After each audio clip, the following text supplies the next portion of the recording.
5 seconds. Start. நண்பர்களே, தமிழ்நாடு விவசாய அபிவிருத்தி சங்கத்தின் ஆண்டு விழாவில் கலந்து கொள்ளும் நல்ல வாய்ப்பு கிடைத்தமைக்கு நான் மிகவும் மகிழ்ச்சி அடைகிறேன். இந்த சங்கமானது கடந்த 10 ஆண்டுகளாக விவசாய அபிவிருத்திக்கான நல்ல பல திட்டங்களை தீட்டி செயல்படுத்தி வருவதை நான் அறிவேன்.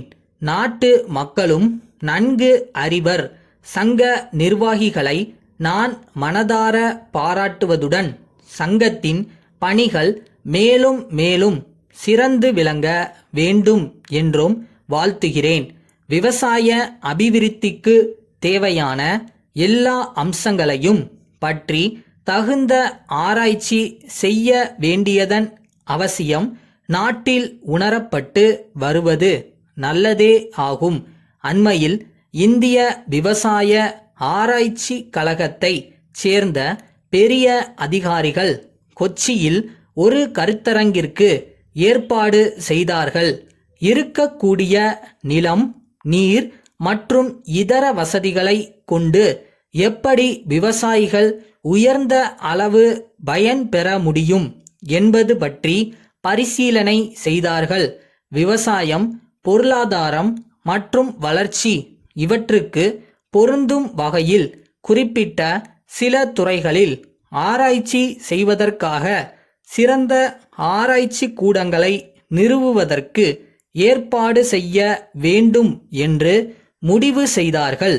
புதிய தொழில்நுட்ப முறைகளை கண்டுபிடிக்கும் ஆராய்ச்சி நிறுவனங்களுக்கும் அம்முறைகளை நடைமுறைப்படுத்தும் விவசாய அபிவிருத்தி சங்கங்களுக்கும் இடையேயுள்ள தொடர்பு நன்கு பலப்படுத்தப்பட வேண்டும் என்று இக்கருத்தரங்குகளில் கோரப்பட்டுள்ளதை நாம் அறிவோம். இத்தகைய நெருங்கிய தொடர்பு உற்பத்தியை பெருமளவுக்கு பெருக்க உதவும் என்பதில் ஐயமில்லை. தற்சமயம் ஒரு சில மாநிலங்களில் தான் இந்த 2 பிரிவுகளும் ஒன்றுக்கொன்று இணைந்து செயல்பட்டு நாட்டுக்கு நல்ல பயனை அளித்துள்ளன. இவை எல்லா இடங்களிலும் இதே முறையில் செயல்பட வேண்டுமென்று கேட்டுக்கொள்ள விரும்புகிறேன். நம் நாட்டின் சில பகுதிகளில் கடந்த சில ஆண்டுகளில் விவசாய உற்பத்தி கணிசமான அளவிற்கு உயர்ந்துள்ளது என்பதை அனைவரும் ஒப்புக்கொள்ள வேண்டும். இருப்பினும் நாட்டின் எல்லா பாகங்களிலும் பரவலாக இந்த நிலை ஏற்படும்படி செய்தல் இன்றியமையாததாகும். இந்த நிலை ஏற்பட வேண்டுமானால் விவசாய ஆராய்ச்சி பிரிவு, அபிவிருத்தி பிரிவு ஆகிய இரண்டும் ஒருங்கிணைந்து நாடு முழுவதும் செயல்பட வேண்டுமென்று கேட்டுக்கொள்கிறேன்.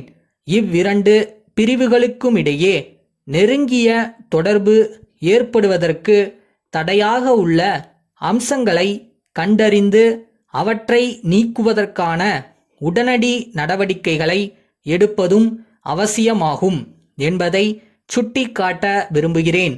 அடுத்தபடியாக இந்திய தொழில் விஞ்ஞான ஆராய்ச்சி கழகமும் இந்திய விவசாய ஆராய்ச்சி கழகமும் சேர்ந்து நமது மாநிலத்தின் சில குறிப்பிட்ட மாவட்டங்களை தேர்ந்தெடுத்து அவைகளுக்கு தொழில்நுட்ப ஆலோசனைகளையும் உதவிகளையும் அளிப்பதற்கான ஒரு திட்டம் இந்த கருத்தரங்கில் வகுக்கப்பட்டிருக்கிறது. இந்த திட்டம் மிகவும் வரவேற்கத்தக்கதொரு திட்டமாகும் என்பதை மிகுந்த மகிழ்ச்சியுடன் தெரிவித்துக் கொள்கிறேன். மதுரை மாவட்ட ஆட்சித்தலைவரிடமிருந்து சென்னை தமிழ்நாடு அரசு கல்வித்துறை செயலாளருக்கு கடிதம். ஐயா, மதுரை மாவட்டம் பாக்கம் கிராமத்தில் புதிதாக உயர்நிலை பள்ளி திறப்பது பற்றி கீழ்க்கண்ட விவரங்களை அரசுக்கு அளிக்க விரும்புகிறேன். உயர்நிலை பள்ளி வேண்டும் என்பது இந்த ஊர் பொதுமக்களின் நீண்ட நாள் கோரிக்கையாகும். இந்த ஊர் மாணவ மாணவியர்கள் உயர்நிலை கல்விக்காக சுமார் 10 கிலோமீட்டருக்கு அப்பால் உள்ள உயர்நிலை பள்ளிக்கு செல்ல வேண்டியிருக்கிறது. மழை காலங்களில் இவர்கள் மிகவும் கஷ்டப்படுகின்றனர். மாவட்ட கல்வி அதிகாரி இந்த ஊரில் உயர்நிலை பள்ளி திறக்க வேண்டியதன் அவசியத்தை ஏற்கனவே வற்புறுத்தியுள்ளார்.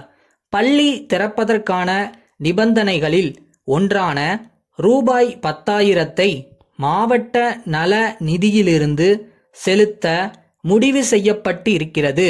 இதற்கு அரசின் ஒப்புதல் தேவை. மற்ற நிபந்தனைகள் அனைத்தும் பூர்த்தி செய்யப்படும் என்ற உறுதிமொழி அளிக்கப்பட்டுள்ளது.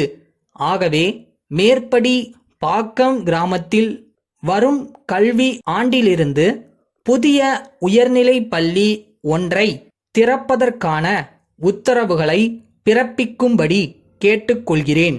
தங்கள் நம்பிக்கையுள்ள